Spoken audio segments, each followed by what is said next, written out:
We selected over 2,600 entrepreneurs in all these years. As far as unicorns go, and my count might be flawed here because there is a point in which you do lose count, but it was in the high 80s. That last time I checked.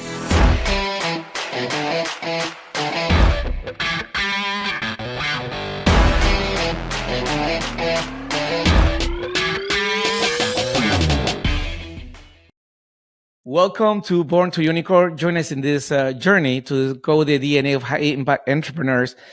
In this episode, we are thrilled to host Adrian Garcia-Aranyos, president of Endeavor, the most important entrepreneur organization in the world. This organization is supporting high-impact entrepreneurs. So it's not about the company, it's about the person. Before leading Endeavor, Adrian built a remarkable career spanning media, finance, and entrepreneurship.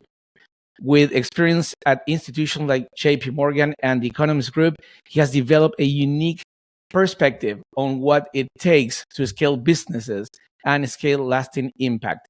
Adrian's leadership at Endeavor has been key in empowering thousands of entrepreneurs to build unicorns and high growth companies across the globe. And that's important because Endeavor is focused not only on US, and probably actually not mainly in US, but in developing countries.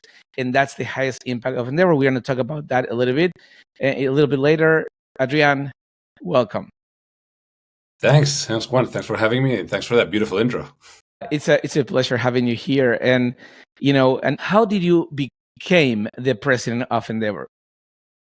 That's a very good question, and really one that is it's by chance, I'd say, in the sense that obviously I joined Endeavor and then I worked my way through it, and that was more the getting to the position of president had much more to do with the founder, Linda Rotenberg, that she thought that there was something there.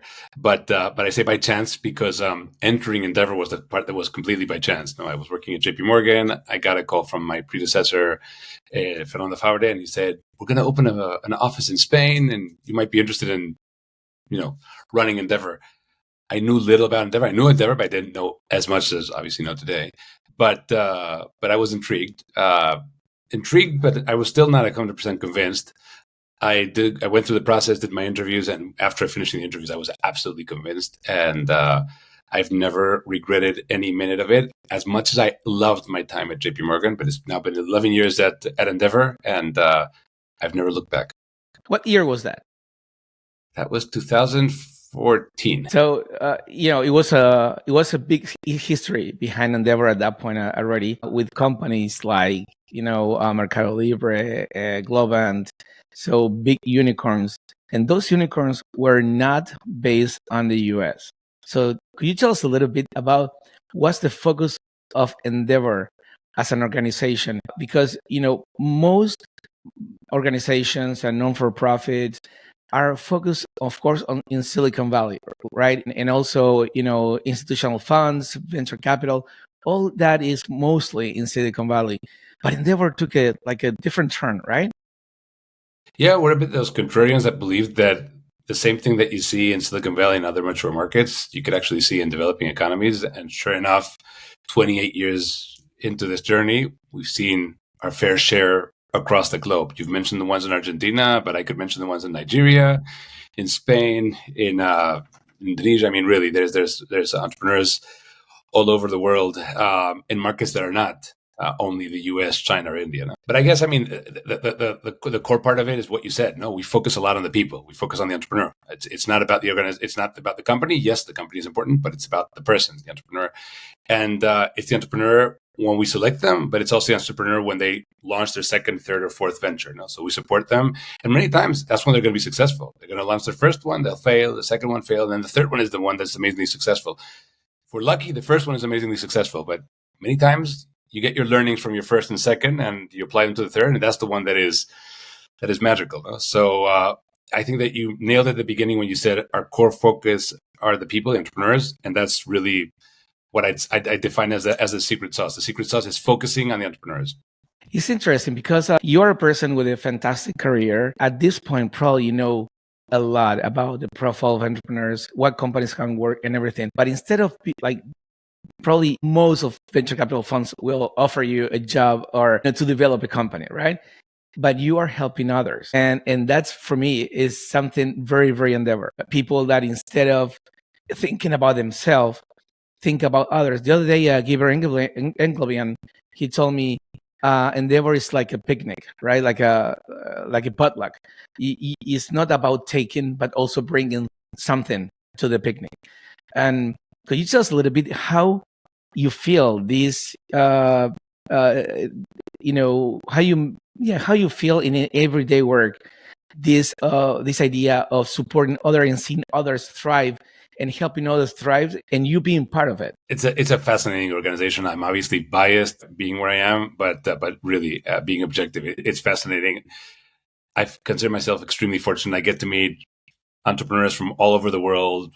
We're sector agnostic, so in every sector, and it's a learning experience every day. I mean, on everything, on trends, on tech, on venture, on anything. I mean, even on the evolution of emerging markets and the sectors that are culturally, it's also an inspiration, everything. So the reality is that I feel extremely, extremely lucky. And even if I was offered something else, I don't think it would be better than doing what I currently do. So I feel fortunate. And the reality is that at the end of the day, the core part of Endeavor has to offer is it's an amazing and very curated network. It's not only the people that I'm telling you that I get to meet, but I also get to, which are entrepreneurs, but I also get to meet a lot of business leaders, a lot of much more established entrepreneurs that have, they might have established their business 40 years ago, and also ecosystem players, no?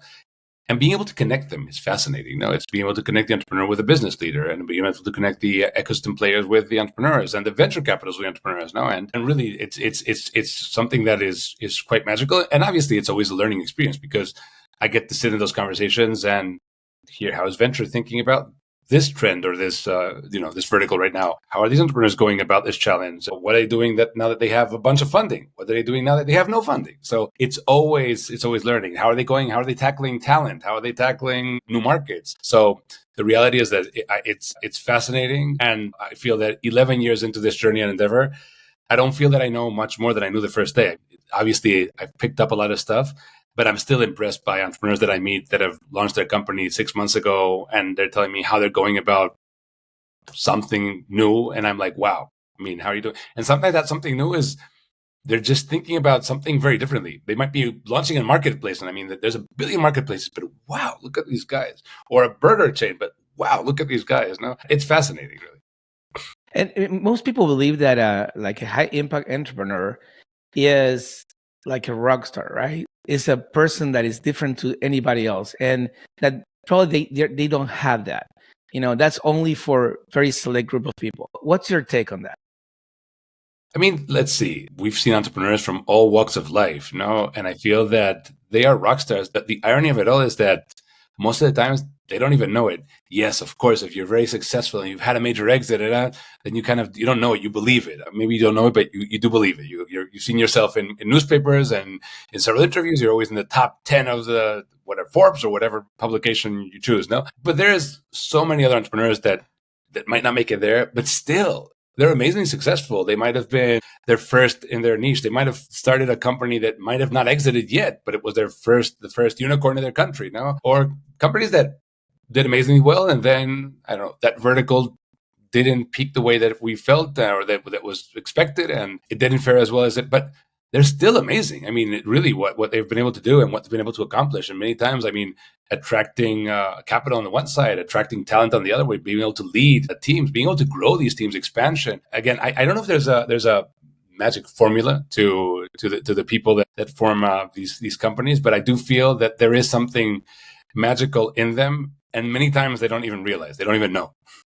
Yeah, that's very interesting. And in most cases, what I feel with most people at Endeavor is the energy and the passion.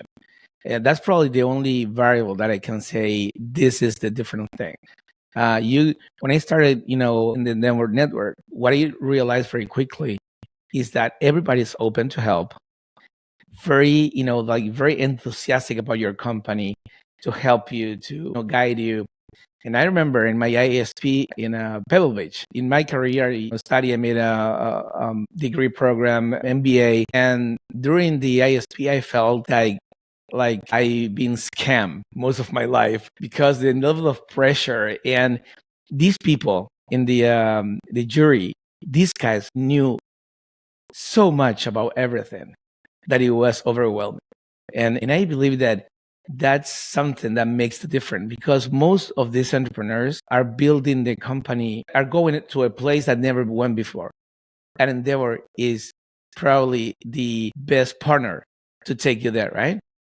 100%. I mean, but again, I am very biased. And for anyone listening that's not as familiar with Endeavor, you spoke about the ISP. The ISP is the International Selection Panel.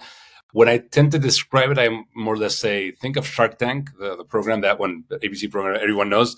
It's a bit like Shark Tank, but very, very, very, very different. But that's just for people that don't know about Endeavor in the process. It's that with friendlier sharks, no? And the people that you were mentioning are those quote unquote sharks, which in our case, we'd have to use another terminology, dolphins or something friendlier. No? But in any case, they are very knowledgeable. Many times they are entrepreneurs that already did it and made it. So they're wanting to learn on the one side, but also provide their learnings to the next generation. And many times also investors. They're also just curious, and sometimes, as I said, it's professionals in different fields that become leaders or experts in their industry, and we use them. No, so it's a fascinating group with mentors that we always get to attract as panelists for our international selection panels. And it's an experience that I don't know. I've never heard the word of being scammed before, but I do like it. But it is true that it's quite unique, and the insights that they provide are unique, and the generosity with which they provide it is also fascinating. I mean, as you said, it's one of those networks you come in, you're very skeptical about it. It's a corporate; they're going to want to sell me something, or they want to run me out of business because I'm competing with them. And no, it's a very collaborative approach. I mean, they really want to help, and if it's a corporate, they want to see how can we integrate, your service or your product into what we have, or I want to learn from you, or I want you to, So it's very, very collaborative. As I mentioned before, it is a very curated network. And one thing that I always use a lot is that a lot of things happen within the network, and a lot of things happen. Funding and mentorship, and people that meet at Endeavor and then they become partners and go on to set up second, third, fourth companies. But I always say that it's curated serendipity. No, it is very serendipitous because it happens in a very casual way, but it is curated. I mean, it's not anyone that joins the network. I mean, it has to be people that have that same energy that you mentioned before. So we're very diligent when we curate our panelists, our mentors, our staff, our employees, and obviously our entrepreneurs. No? Well, and that's very important. What you're saying right now is very important, and that's my feeling. It never happened to me that I contact anybody in the network, Linda, you, or anybody else, and said I don't have time or rejected to talk or whatever. So it makes sense to me that you're always open. You never said no, I can't. You always say yes, I can. Let's do it, whatever. And it makes sense to me that you are in that position, because that's exactly is one of the variables that Endeavor looks. And I remember being a panelist for evaluating other companies. One of the things that I'm supposed to evaluate is the profile of the entrepreneur and his capabilities to give back. Tell us a little bit about that. What's probably let's talk about the mission of Endeavor and what type of profiles you're looking for as an entrepreneur, because nobody probably will reject a potential unicorn, but Endeavor would do it if the profile of the entrepreneur is not the right one. So that's something that for me is mind-blowing. So what you mentioned at the beginning, I mean, we're all about high impact entrepreneurs, and the impact of these entrepreneurs is the impact that they're going to have in their local ecosystems. And why we do this, why we do what we do, why we connect the entrepreneurs to the mentors, why we form this global network and anything, is because we truly believe that entrepreneurs are a force, an economic force in their countries of origin. No, and we don't only believe in the entrepreneurs in their countries of origin, but also in the diaspora entrepreneurs, so entrepreneurs that are not living in their countries, but also can still open doors and influence and invest in their countries. So it is very important that we select entrepreneurs that are going to pay it forward too. So it's not only about what can I get, also what can I give. Sometimes you're in a different stage of life, in different moments of the company, and you're in a much more of what can I get. But as the company matures, as the person matures, things normally tend to get to a better place. Entrepreneurs are always willing to pay it forward. So it is true that we're always looking for that profile. We also know that there are moments in time in which you might be much more of a taker than a giver. But with time, there is no entrepreneur, to your point of me never saying no. I've never seen an entrepreneur say no when I've told them, I've met this amazing entrepreneur in the other side of the world that is doing something similar to what you're doing or could really learn from the expertise that you have, I've never heard anyone say, no, I don't have the time. Maybe they might not have the time this month, but they're going to have the time for sure, and they're going to look for the time. And we are talking about people that really don't have the time. That's an important, thing, because in many cases I'm contacting people that really don't have the time, and they open time for you. And that's, for me, is amazing. But let's go back to the Endeavor mission. Endeavor started not in the US, started in Chile and Argentina. Is that right? Correct, yeah. So basically, Linda and her partners say, let's generate an impact in these places. What was the idea of going to a place like Argentina and Chile and start there, instead of saying, let's go to a place where everything could be easier, like the US, UK, right? Yeah. Well, the reality is that what Linda and Peter realized early on is the value and the impact of networks. And what they realized is that there were some amazing entrepreneurs, in this case in Chile and in Argentina, that were not connected with global players that had already done it. And we're talking about, in the early days, entrepreneurs in many fields, but especially also in the tech side. And they were ready to actually scale their businesses, but they didn't have the network, the resources. And when I say resources, I mean essentially the network, because that network is going to be not only expertise, but also capital, the know-how, the ability to also open other doors, so that other connectivity. So that's essentially how Endeavor is born. I mean, if there is no one supporting entrepreneurs and there is a global network that there's an opportunity to create a global network, why don't we know? So they use their connections that they had from the US and from other markets, and they infuse them into these first entrepreneurs in Argentina and then in Chile. And sure enough, it worked. I mean, great entrepreneurs. And of course, a year later, you've seen the results. I mean, we're talking about Mercado Libre, but there's also Globan, there's OfficeNet, there's so many. I mean, Argentina is a very unique case. It's also the place where we've been longest. So, but it's a fascinating case study. Well, now I've seen a lot of things happening, like in the Middle East, right, as well. No, I mean, so let's see. Our origin was LATAM, that we expanded into LATAM, but we're now present in the Middle East. We're present in Africa, mainly sub-Saharan Africa, Southeast Asia, and also Eastern Europe. Our latest office is actually Ukraine, but we also have offices in Romania and in Poland, Bulgaria, and then we have also Southern Europe, right? So really, it's actually now become a global network. 2.5 years ago, we opened Endeavor Canada, so we also have Canada. So we have some very interesting markets that people are not normally paying as much attention to, and we feel are a unique opportunity. So more to come. There's going to be more expansion in years to come. Right now, we're at 45 markets and looking to grow. 45 markets. Could you tell us a little bit about the KPIs from Endeavor? Do you have any information, like, I don't know, how many unicorns, the economic impact, and do you have something like that to give us? Let's see. I mean, we do. We have a whole research team dedicated to only studying all of this, because that is the core of the impact. Let's see. As far as selection goes, we selected over 2,600 entrepreneurs in all these years. As far as unicorns go, and my count might be flawed here because there is a point in which you do lose count, but it was in the high 80s. Last time I checked. But it's fascinating because there's unicorns from all over. The latest one was actually one that was announced a few weeks ago, actually towards the end of last year, so almost a month ago, which was from South Africa, Wow. and Asia, which is Time Group. But yeah, really from all over. Let's see what other KPIs, interesting things people don't know. 45 markets, yes, but almost 700 full-time employees. So that is also a big number, because people think, it must be 8 or 5 people running the show. But no, it's 700 people, and most of those people are actually boots on the ground. So they are in the markets. So yes, we have an office in New York, San Francisco. We're starting to have also some other hub offices like Singapore and London.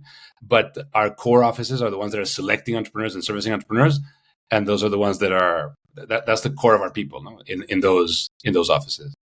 And of course, most people has focused on the Endeavor unicorns, but those Endeavor unicorns are like the past curated small entrepreneurs, seed entrepreneurs, right? Endeavor do a lot of work from the beginning. So basically, even when the focus is on high impact entrepreneurs, I see how Endeavor helped reshape the market, the industry in each country. I saw it in Argentina. I saw it in many countries. Endeavor arrives, one company started, growing, and then this impact all around the economy. Could you tell us a little bit about that? Because that's what probably nobody see about Endeavor, and it's a lot of work there, right? It's a lot of work, and it's the core of why we do what we do. I mean, it's what we call the multiplier effect, and we believe that our entrepreneurs are multipliers. No, those are the multipliers. And when you think about the multiplier effect, it's relatively easy to understand, but it requires a few words to understand it. But in essence, you take an entrepreneur, has a great idea, scales a business, and it can go anywhere. It can become a unicorn, it cannot become a unicorn, it can exit, not exit, but it's an entrepreneur, no? And scales the company. In that scaling process, there's a liquidity event. So as an entrepreneur, or as entrepreneurs, co-founders, we get some cash. And obviously, the first thing that we do is we turn around and invest in what we know, which is entrepreneurship. So we've met other founders that we've really liked, and we as entrepreneurs, you invest. No, so then there's the part of them investing. So they invest, they become LPs in funds, so they're more actively involved also in the investing side. Then there's the part of these founders they've scaled their business, they've exited their business, or they've scaled it to a point in which they realize, this is as much as I can do. I'm going to professionalize this, and I'm going to move on to my next thing because I'm good at creating, but not at managing. No, and they become serial entrepreneurs. So all of a sudden, it's not only the founder of one company with 100 employees; it's the founder of 5 companies with 100 employees each. So that's 500 jobs created.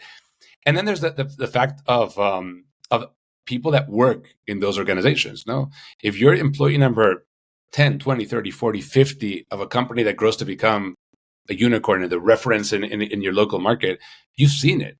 You've seen how it was so bootstrapped, and then you got capital, and then there was a good time and there was a bad time, and how you meet it, and learning along the way, and you see opportunities and you become an entrepreneur. So it's very feasible that that's also a path, a journey there.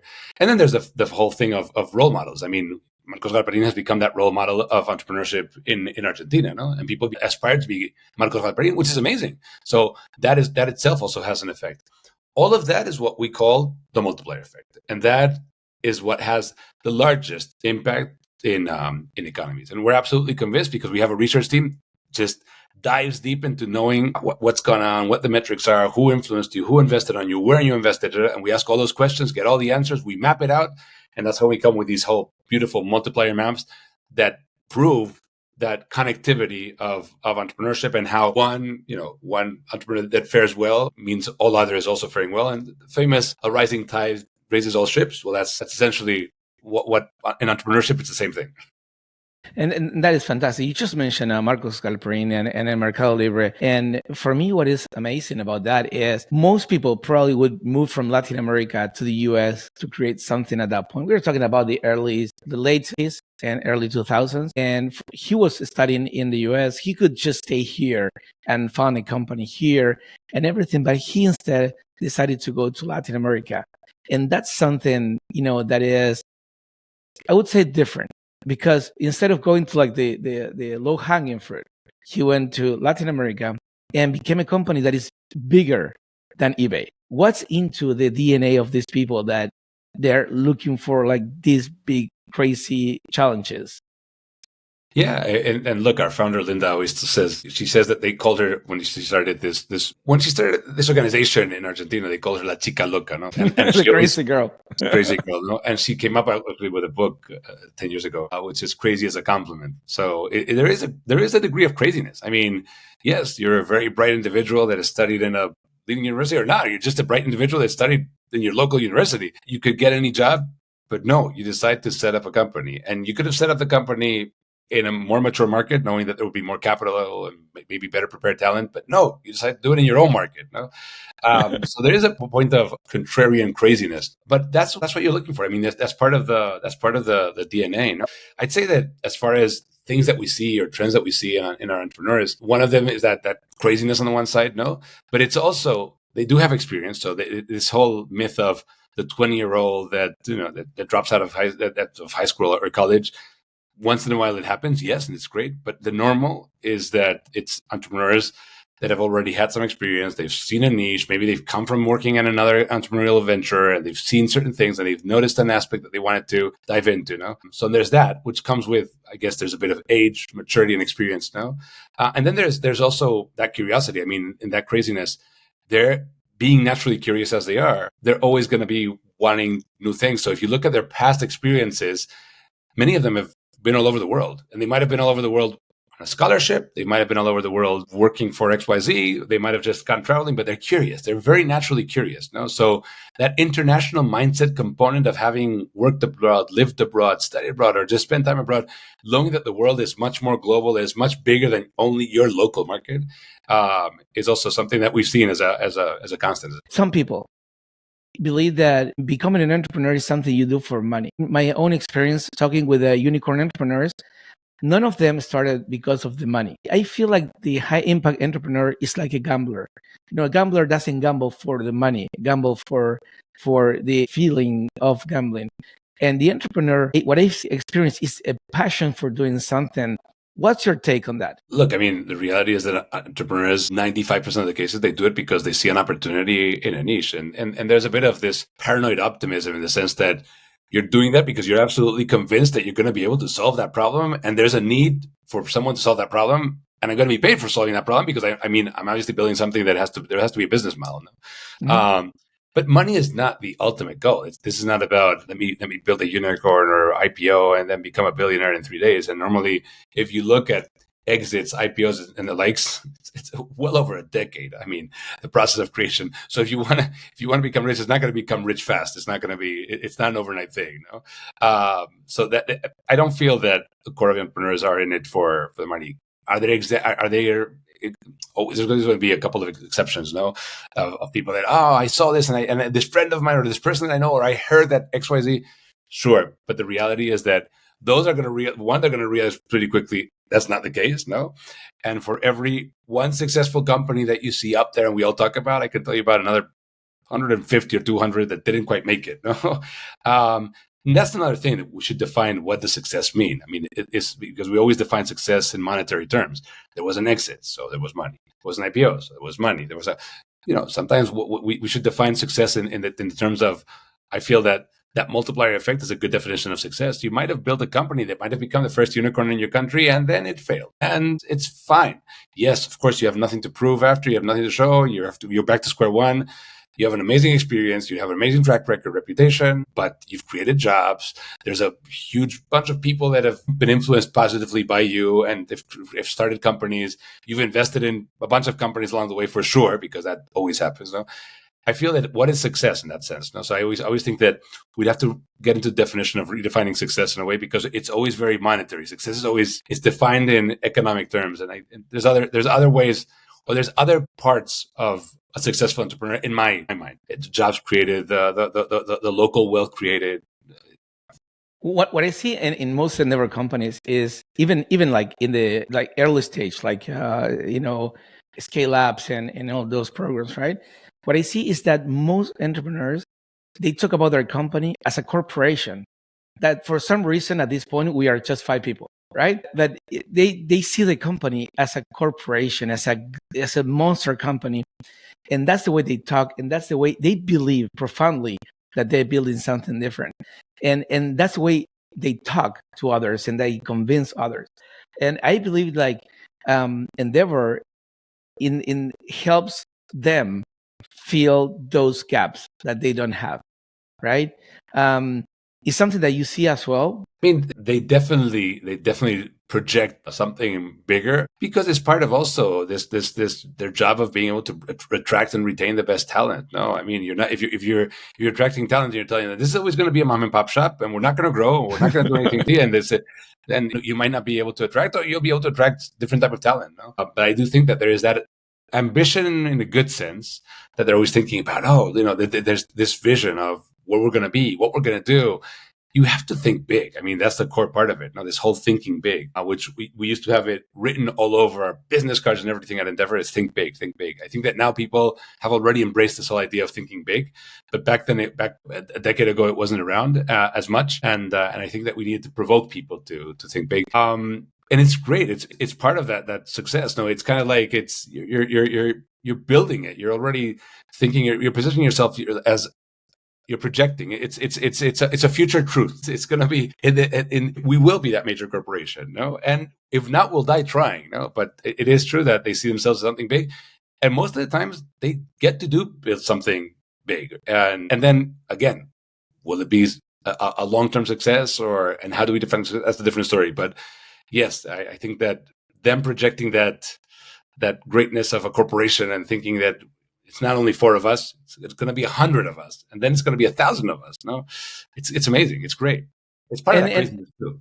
Endeavor also help entrepreneurs and to create all that structure. I remember when I sold my company to Havas Group, that at the beginning they were like, but they saw that everything was in place, all the reporting, everything. I worked for like 2 years with the board of advisors that Endeavor put together. I went through a process of, I don't remember, but like 1,000 questions, and those questions created a report. In that report, created and it was done by a very recognized global consultant firm, all provided by Endeavor with the weak points of the company.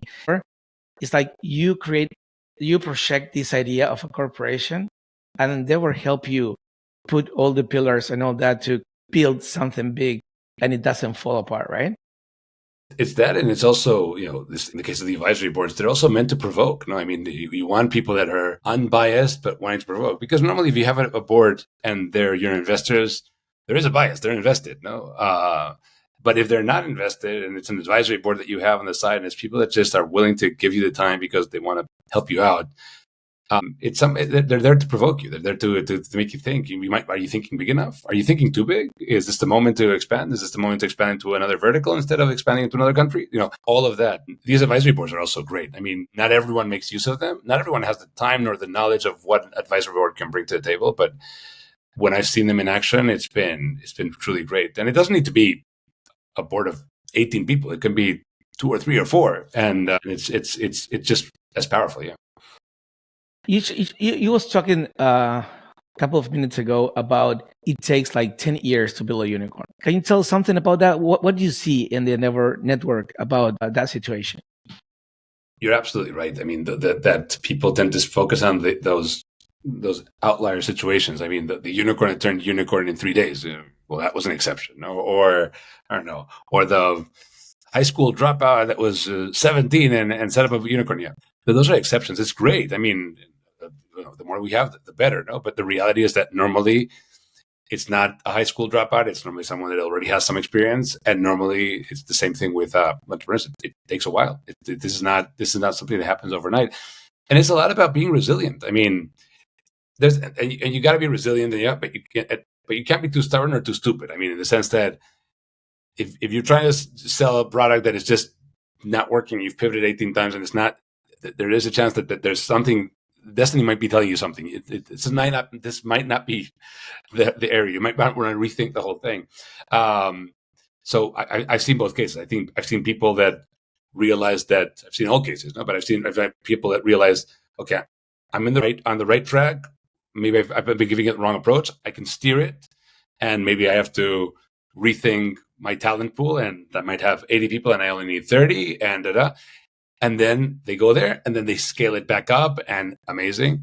There are people that are stubbornly set on their way, and they succeed because they realize what levers to pull to be able to. And then there's the other situation in which you're stubbornly set, and the company goes under because that was not the case, or you pivot, but there's just there's lack of momentum. There's so many pivots that you're already driving the investors, the employees, and the ecosystem as a whole insane. No, so the reality is that whatever it is, however it is, this is going to be a long-term thing. It's not. We always talk about the 10-year overnight successes. No, it seems that you've never heard of the company. Wow, overnight. Yeah, well, overnight because you never heard of the company, but they've been around for 15 years. So you touch a very, very sensitive point here for most entrepreneurs. Most people on the other side of the screen will be thinking about, okay, and how do I know when it's the right moment to say, I failed, I got to realize I failed. And when is the right moment to realize I need to pivot? Because, when I remember like 10 years ago, everybody started talking about pivoting, right? And I remember it was like someone was implementing something, and 2 months later, I will pivot. And I will pivot again. It was like, hey, man, if you don't stay on that track for a longer time, you have no idea if you're failing. You're probably not failing. It's just like you're not giving it the time. So how do you know in reality if it's the right moment to say I failed, if you got to keep going, if you got to pivot? Can you give us some insight on that? Look, it's surround yourself with great people, and there's times in which you trust your gut and your instinct, but it's also validating certain things. I mean, speak with your clients, but speak with your clients because you want to listen, not because you want to sell something, because you want to listen to what, am I onto something? No. Okay. Speak with your team because your team is also in there. They know the tech, they know their clients, speak with the team and have an honest conversation with the team. It's not, don't speak with the one that's going to say yes to everything. No. And then it's very important to have some external advisors, a board of advisor, whatever it might be, but be able to have people that might be able to question certain things. And I'm not saying that they will necessarily question you and you'll automatically say, okay, I'm going to stop doing this. No, it's not the case. But if you're hearing things from if your client is telling you one thing or your potential client is telling you one thing, your team is telling you the perception of another, and the people that you're surrounding yourself with, advisors that you trust and they have no interest in the ups or the downs, and they're telling you one thing, then at that point, maybe you have to rethink what your strategy is. No? Maybe there's that pivot that you mentioned. No, sometimes it doesn't require pivoting. It was the wrong model. It was, if it's a square hole and you're trying to put in that round peg and it's not fitting, it's not going to fit. You're going to have to make it round. So, or you're going to have to make the peg square with either way, but it's not. And what are the Endeavor plans for the future? Well, as I mentioned, expansion is definitely one of the things that we're looking into, and how do we go into new markets? And in some cases, how do we go into new markets without having to actually expand into the market? Meaning, how do we take advantage of offices that are already in place to be able to cover other markets that are in proximity? So that's number one.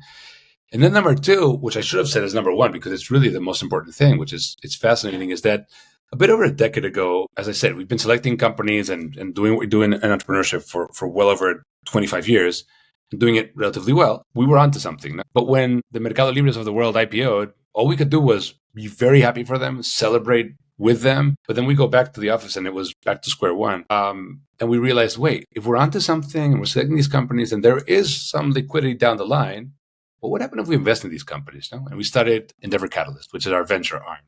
And Endeavor Catalyst, as I said, 12 years ago, it's now roughly $520 million of assets under management. We've invested in roughly 360 companies. And the reality is that part of the future of Endeavor relies on also being able to raise more funding sometime soon. But more importantly, it's also part of being able to be part of these success stories and how that will actually be so, especially so pivotal for us, because if we're going to be a self-sustained nonprofit, so how we'll be able to feed economically, feed the organization, thanks to the returns of the same entrepreneurs that we've selected. So our beliefs and are so strong that we've invested in our beliefs, and then they return the capital, and we're able to.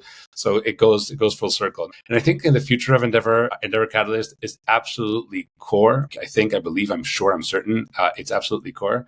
And obviously with that, as I mentioned, expansion into new countries, a strong bet into our talent as well. So our talent is very important, and not losing track of what's important, which is selecting the absolute best entrepreneurs in each of the markets and being able to provide them the best support. How about the other side? Because to be invested by Catalyst, you have a size and being probably at a different stage, but you're doing a lot of work with the, scale apps.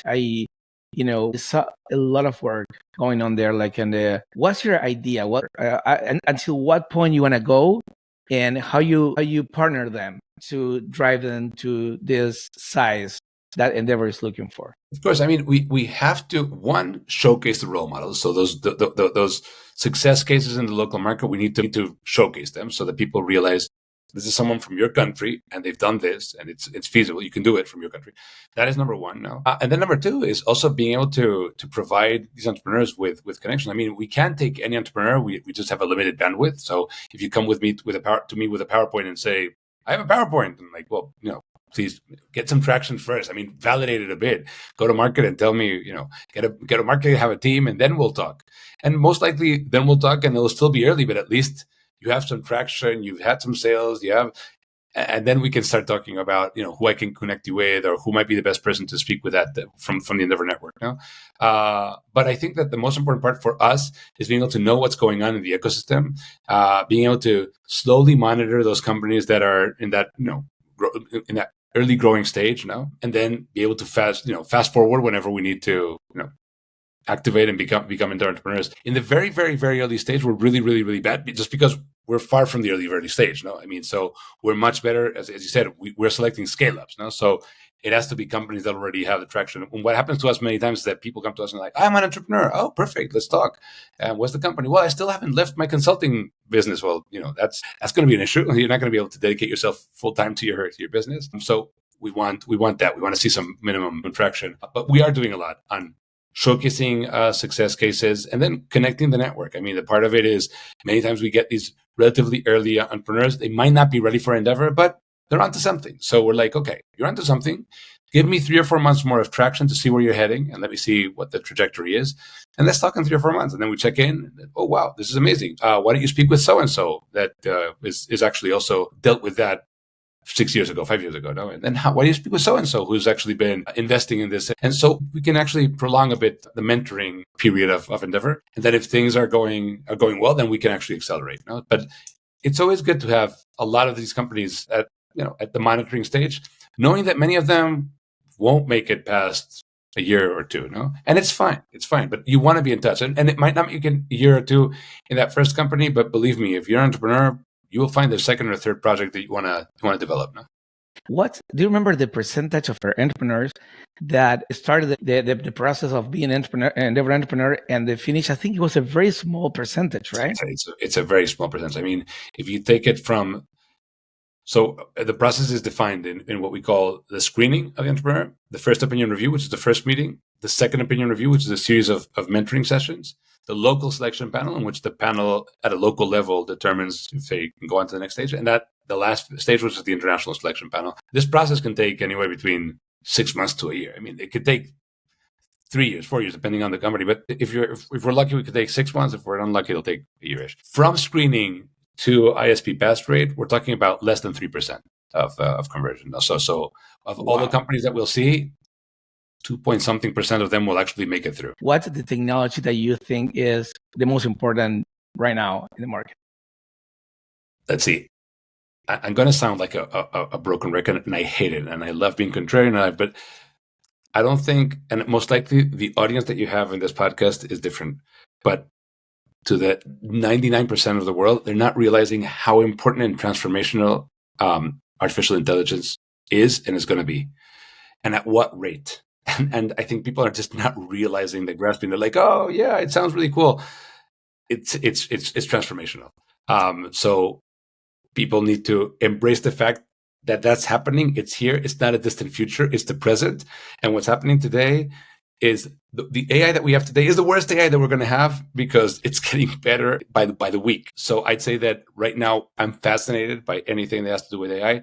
Don't plug the word AI into everything you're doing. So if you're distributing water bottles, tell me that it's AI distributed water bottles. Still having a there might be something, but anyway. But I do believe that that AI is one of those technologies right now that is definitely here to stay.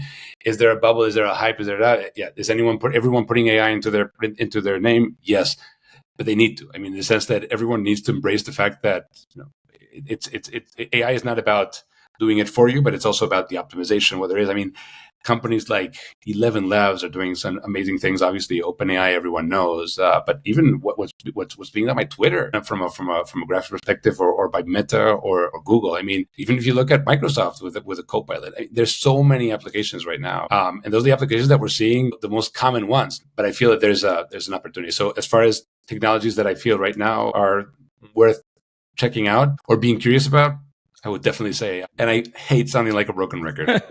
Yeah, but it's true. I believe AI is probably going to be like more disruptive than internet itself. What would you be doing if you wouldn't be working for Endeavor? What's your definitely? It's some degree of entrepreneurship or some degree of company leadership. I don't know how to call it about, but definitely it's there, and it's been something that's been very, very present in my mind, and it's something that I know is there. I know is something that I will definitely be doing. And that's one box that I still have to check, but that would be 100% what I'd be doing if I weren't doing what I'm doing.